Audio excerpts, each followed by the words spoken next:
Let's talk about not only how to change, but how to make those change lasting and truly transform your life. Let's dive in. Now, the first step really involves making a mindset shift, and that means getting comfortable with being uncomfortable. A lot of times we aren't able to change or we aren't able to make those lasting changes because it's uncomfortable. Whether you're trying a new diet, working with a new exercise routine, whatever the case may be, we often fall off because it's hard, because it's uncomfortable. It's often hard to get up and get out of your warm and cozy bed because it's so comfortable, and doing something different is uncomfortable. But if we go into any change that we're trying to make, whether it's daily habits or whatever, if we go into that with the mindset that it's going to be uncomfortable and we're okay sitting in that uncomfortability, then it's going to make it a lot easier for you to accept and to embrace the change and to actually make it a lasting habit. Oftentimes in meditation, you get uncomfortable because you start to realize so many different thoughts that are coming up. Am I even doing this right? My knee hurts, my back hurts.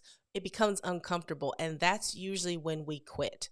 But if we can recognize that when we get to this space of being uncomfortable and we can push a little further past it, that's actually where change happens, and that is where the magic happens. That's when we are able to get past, our old self in a way, because, our old self is comfortable, but there's a reason why we are pushing to make change. So if we can embrace that, remember that, and stay with it and just stick through the uncomfortable bits, that is when you're going to see change happen. And that's when you're going to see it become more of a habit for you. And it's going to be easier and easier as time goes on. Now, as you become more comfortable with this uncomfortableness, another thing that happens is you start to really becoming aware of the present moment, becoming aware of your habits, becoming aware of your self-talk, be it positive or negative, becoming aware of what you're currently doing and thinking and acting and how you're being is really kind of the first step in making change, because then once you become aware, you're able to do some self-reflection.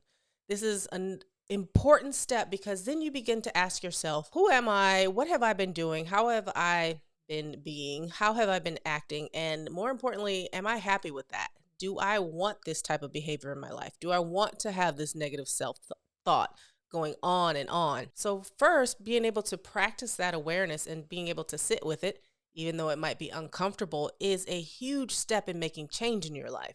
And then to add with that, you have to take that next step of self-reflection. You have to be able to say, ooh, is this who I want to be? Is this how I want to present myself? Is this really who I am? Is this action, is this thought, is this behavior in alignment with my values?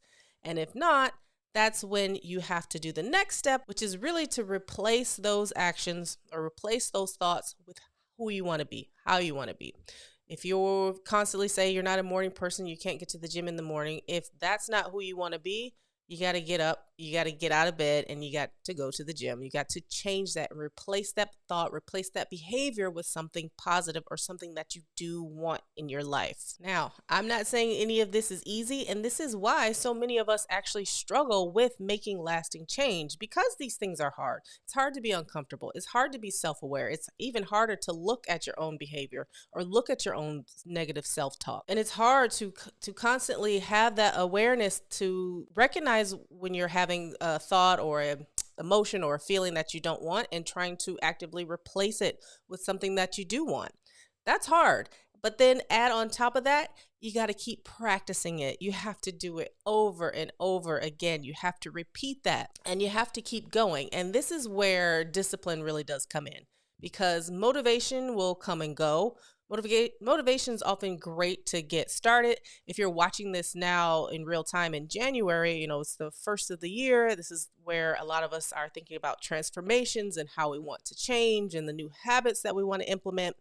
But as you notice, come February, a lot of those things have fallen by the wayside because they're uncomfortable, because it takes awareness, because it takes that practice and that discipline to keep going. There's a famous quote from, I believe it's Sri K. Patabi Joyce, talking about yoga and just life in general. It's 1% theory and 99% practice. Going forward with these types of things, being able to repeat them, being able to have some self-awareness, have some self-reflection and keeping going and having the discipline to keep going. These are the things that I have seen to be really helpful, not only in my own life, but in working with clients who are looking to make any sort of positive change to their health and wellness. So I hope that this was helpful. I hope that you learned something. And if you're looking for some more ideas or some more motivation in transformation, then why don't you check out this playlist here? All right, I will see you in the next video.